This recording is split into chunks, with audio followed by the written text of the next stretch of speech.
दोस्तों जहाँ पे आज पूरा मार्केट जो है वो गिर रहा था, लगभग जब ओपन हुआ था तो 1700 पॉइंट से गिरा था और डे एंड तक ये मार्केट जो है ये 1400 पॉइंट के आसपास आकर के संभल गया।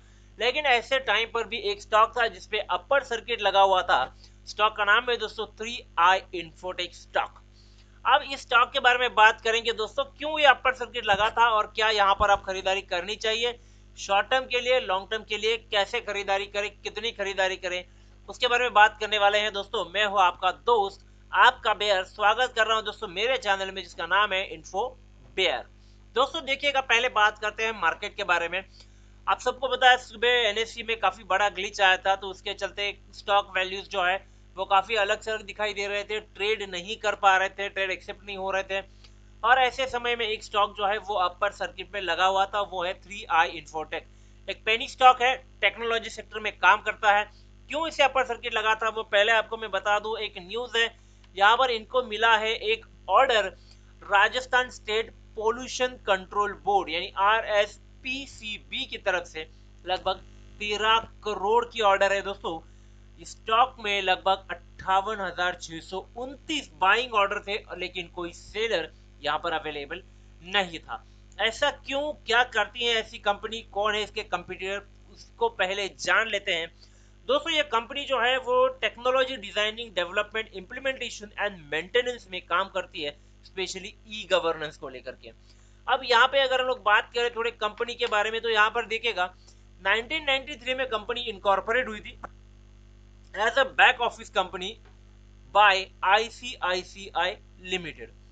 ये ग्लोबल इंफॉर्मेशन कंपनी बन गई दोस्तों। धीरे धीरे ये अलग अलग बिजनेसेस में आने लगी, जैसे आईटी सॉल्यूशन, ट्रांजैक्शंस और काफी सारी। लगभग अभी ये कंपनी 50 कंट्रीज में काम करती है दोस्तों। काफी बढ़िया अपने आप को मेंटेन करके रखा हुआ है कंपनी ने, क्योंकि बैकअप काफी अच्छा है इनके पास। But as a company, as a financial status, valuation के मामले में ये कंपनी कैसी है उसके बारे में थोड़ी बात कर लेते हैं। थोड़ा आगे चलते हैं दोस्तों, देख लेते हैं एनएससी पे क्या है सीन है। अगर आप लोग अभी मार्केट देख रहे हो तो यहाँ पर आपको कुछ भी दिखाई नहीं देगा। जैसे मैंने कहा था अपर सर्किट लगा था, लेकिन और दूसरे भी रीजन से तो फिलहाल यहाँ पर आपको दिखने में थोड़ी दिक्कत हो सकती है। एनएससी की साइड पर अभी भी थोड़ी दिक्कतें चल रही है। अब थोड़ा आगे बढ़ते हैं दोस्तों, यहाँ पर देखिएगा i3 इंफोटेक के बारे में अगर बात करें तो 55.10 यानी 4.95% का अपर सर्किट, लगभग ₹2.5 से स्टॉक बढ़ा है। इंट्रेंसिक वैल्यू अभी अवेलेबल नहीं है। रिटर्न ऑन इक्विटी एफडी से अच्छी है, जो कि एक अच्छी बात है।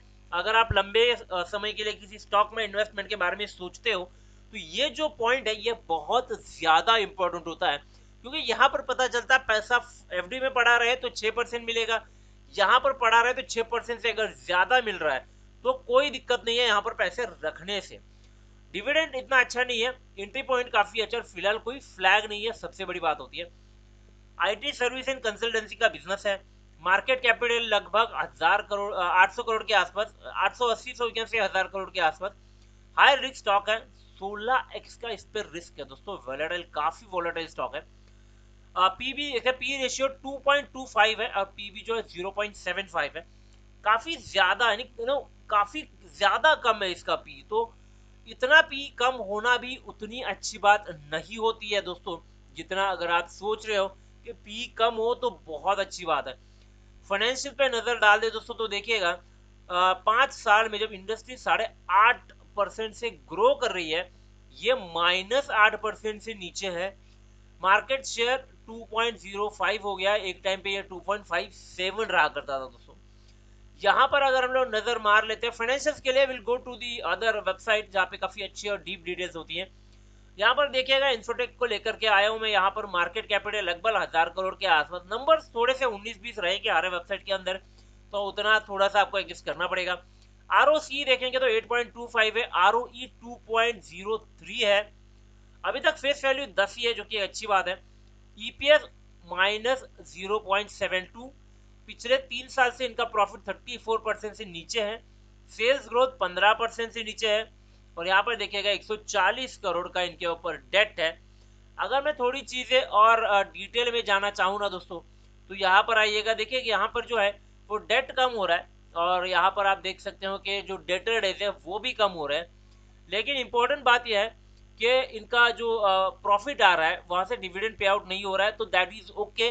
कुछ कुछ कंपनी डिविडेंड पे करती हैं, कुछ कुछ री इन्वेस्ट करके ज्यादा से ज्यादा ग्रो करने की कोशिश करती है।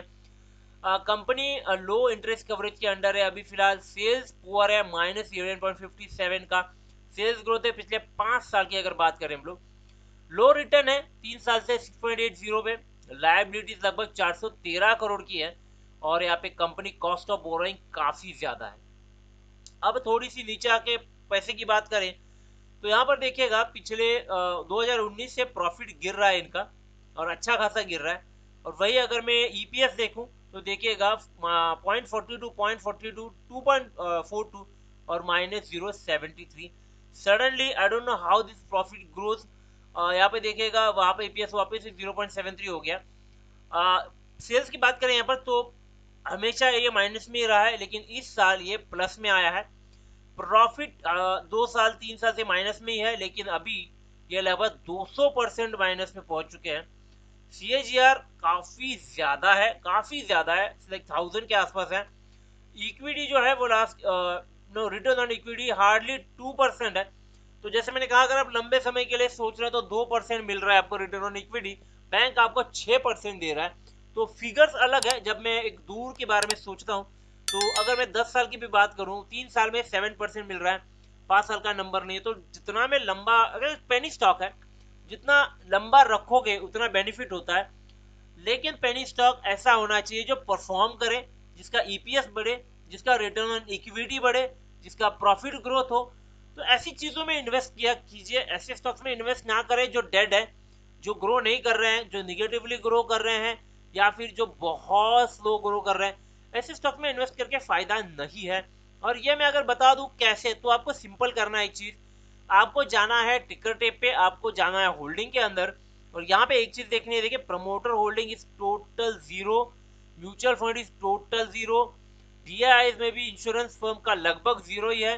अदर इंडिविजुअल इन्वेस्टर्स हैं जो शायद इस कंपनी के जो भी हेड होंगे वो होंगे, और फॉरेन इंस्टीट्यूशन अगेन जीरो। और यहाँ पर अगर कोई बढ़िया इन्वेस्टर है तो वो है रिटेलर। रिटेलर बंधुओं को ये चीजें समझ में नहीं आती है, उनको लगता है कि यार पेनी स्टॉक लेंगे ज्यादा से ज्यादा स्टॉक खरीद पाएंगे, बढ़ जाएगा स्टॉक तो फिर यार लाखों आ जाएंगे। बॉस ऐसे नहीं होता है। ग्रोथ या पैसे को कंपाउंड करना ये एक बहुत ही स्लो प्रोसेस है, इसमें टाइम लगता है। और आपको जो है ना चीजों को समझना चाहिए। अगर सही जगह इन्वेस्ट करोगे, स्लो ग्रोथ करोगे तो फायदा है।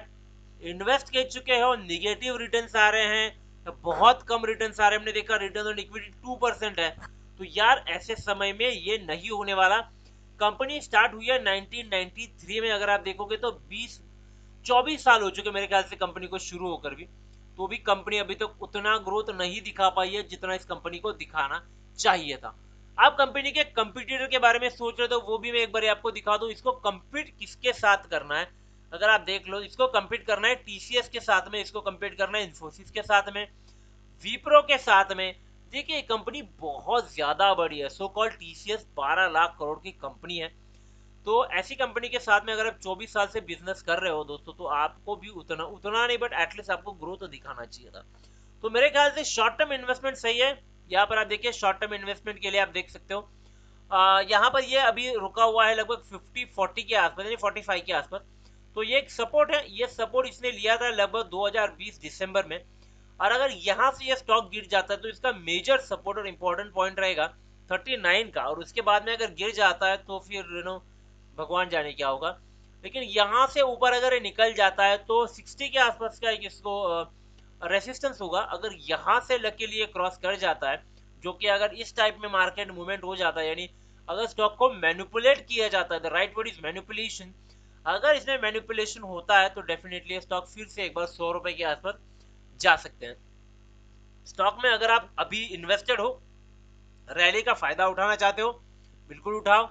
लेकिन एक चीज बहुत ध्यान में रखिएगा कि अगर जब भी स्टॉक गिरने लगे तो भागने का मौका मिले तो भाग जाना।